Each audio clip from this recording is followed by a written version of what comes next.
নমস্কার, কেমন আছেন সবাই? মিস্টার মিসেস দত্ত খুঁটিনাটি ব্লগে আপনাদের অনেক অনেক স্বাগত। সন্ধ্যার সময় চা বিস্কুট তো খেয়েছি, হঠাৎ টিভি দেখতে দেখতে খিদে পেয়ে গেল।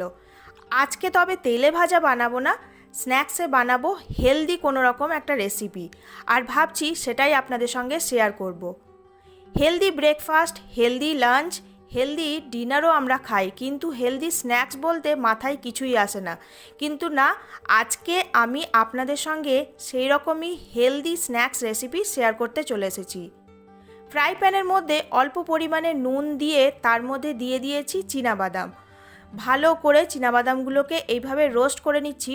নুন দিয়ে এইভাবে চীনাবাদাম রোস্ট করলে চীনাবাদামগুলো বেশি পুড়ে যাবে না, আর খুব সুন্দরভাবে রোস্ট হয়ে যাবে। দেখতেই পাচ্ছেন খুব সুন্দরভাবে রোস্ট হয়ে গেছে। এবার একটা জায়গার মধ্যে চীনাবাদাম সমেত নুনটাকে ঢেলে রেখে দিলাম। পরে ঠান্ডা হয়ে যাওয়ার পর চীনাবাদামের খোসাগুলোকে পরে ছাড়িয়ে নেব। আর নিয়ে নিয়েছি মশলা পাঁপড়। যে কোনো ধরনের বাজারের মশলা পাঁপড় আপনারা নিয়ে নিতে পারেন। এই মশলা পাঁপড়ের মধ্যে অল্প পরিমাণে কালো জিরে আর গোলমরিচ আছে। মশলা পাঁপড়টাকে তাওয়ার মধ্যে দিয়ে দিলাম, আর একটা চামচ নিয়েছি, চামচের সাহায্যে এইভাবে খুব সুন্দর করে মশলা পাঁপড়টাকে সেঁকে নিচ্ছি। ভালোভাবে সেঁকে নিতে হবে, যেন একদম কাঁচা না থাকে। আজকের এই রেসিপিটার মধ্যে কোনো রকম মশলা, অয়েল কিচ্ছু নেই, তাই সবার খেতে কিন্তু খুব ভালো লাগবে। ছোট বড় সবাই কিন্তু এই রেসিপিটা পেলে সবাই চেটেপুটে খাবে, তাই অবশ্যই একবার হলেও আপনারা বাড়িতে ট্রাই করে দেখতে পারেন। আমরা সবাই বাজারে যে কোনো ধরনের তেলে ভাজা বা বাড়িতেও যে কোনো ধরনের তেলে ভাজা চাট খেতে খুব ভালোবাসি, তাই এই রকম ধরনের হেলদি পাঁপড়ের চাট একবার হলেও বাড়িতে বানিয়ে ট্রাই করে দেখবেন। আশা করি সবার খুব ভালো লাগবে। পাঁপড়গুলো খুব ভালো করে সেঁকে নিয়েছি, দেখতেই পাচ্ছেন। এগুলোকে একটা জায়গার মধ্যে আমি সব পাঁপড়গুলোকে তুলে রেখে দেব। আর এই রেসিপিটা না, বাড়িতে কয়েকটা উপকরণ যদি থাকে সেই সব উপকরণ দিয়েই কিন্তু এই রেসিপিটা রেডি হয়ে যায়। পাঁপড় তো মোটামুটি আমাদের বাড়িতে সবারই থেকে থাকে, আর যে সবজিগুলো আমি ব্যবহার করব সেই সবজিগুলোও মোটামুটি সবার বাড়িতে থাকে, তাই রেসিপিটা চটপট চটজলদি হয়ে যায়। পাঁপড়গুলোকে খুব ভালো করে আমি সেঁকে নিয়েছি, সব পাঁপড়গুলোকে এইভাবেই আমি সেঁকে নেব। আর একটা জায়গার মধ্যে পাঁপড়গুলোকে সেঁকে নেওয়ার পর তুলে রেখে দেব।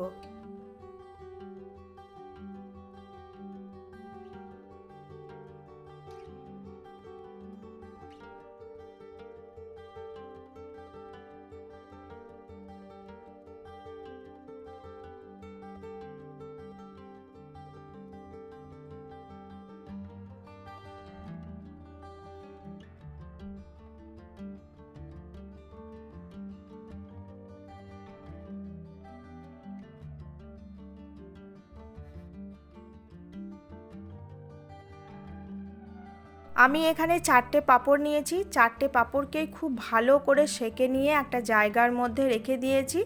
আর এখানে নিয়েছি পেঁয়াজ, কাঁচা লঙ্কা, শসা, ধনেপাতা আর টমেটো। একটা করেই সব কিছু নিয়েছি, তার মধ্যেই হয়ে যাবে। আর চিনেবাদামগুলো আমি রোস্ট করে নিয়েছিলাম, খোসাটাকে খুব ভালো করে এইভাবে ছাড়িয়ে নেব। ঠান্ডা হয়ে গেছে চিনেবাদামটা।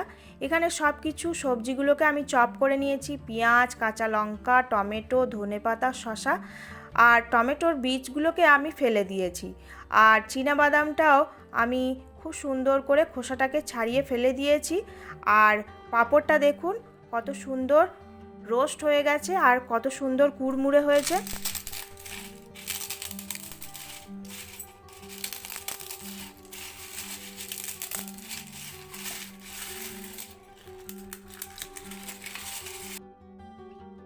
পাঁপড়টাকে আমি এইভাবে টুকরো টুকরো করে নিয়েছি।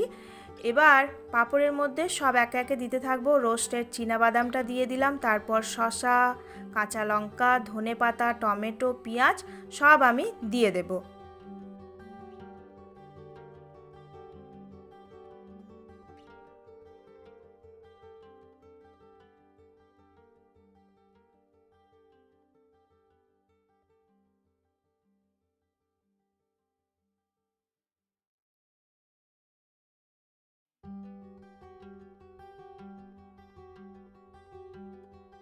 সব কিছু দিয়ে দিয়েছি। এবার দিয়ে দিচ্ছি হাফ চামচ মতো বিট লবণ।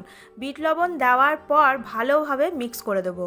আপনারা যদি চান এই পাঁপড় চাটের মধ্যে আপনারা দিয়ে দিতে পারেন রোস্টেড জিরে পাউডার, চাট মশলা, লেবুর রস, টমেটো কেচাপ, সব রকম আপনারা দিয়ে খেতে পারেন, যার যেরকম ইচ্ছা। আমি কিচ্ছু দিইনি, শুধু বিট লবণ দিয়ে খুব ভালো করে মিক্স করে দিয়ে সার্ভ করে দিয়েছি। আর ওপর দিয়ে ওই 1 চামচ মতো ভুজিয়া ছড়িয়ে দিয়েছি। আমি তো এটাকে চটপট করে খেয়ে নেব, ততক্ষণে আপনারা আমার চ্যানেলটাকে একটু সাবস্ক্রাইব করে দেবেন। আর রেসিপিটা দেখতে দেখতে যদি ভালো লেগে যায় তাহলে অবশ্যই লাইক করতে ভুলবেন না। কেমন লাগলো আজকের এই রেসিপিটা আপনারা অবশ্যই আমাকে কমেন্টে জানাতে ভুলবেন না। ততক্ষণের জন্য সবাই খুব ভালো থাকবেন, সুস্থ থাকবেন, সাবধানে থাকবেন। টাটা।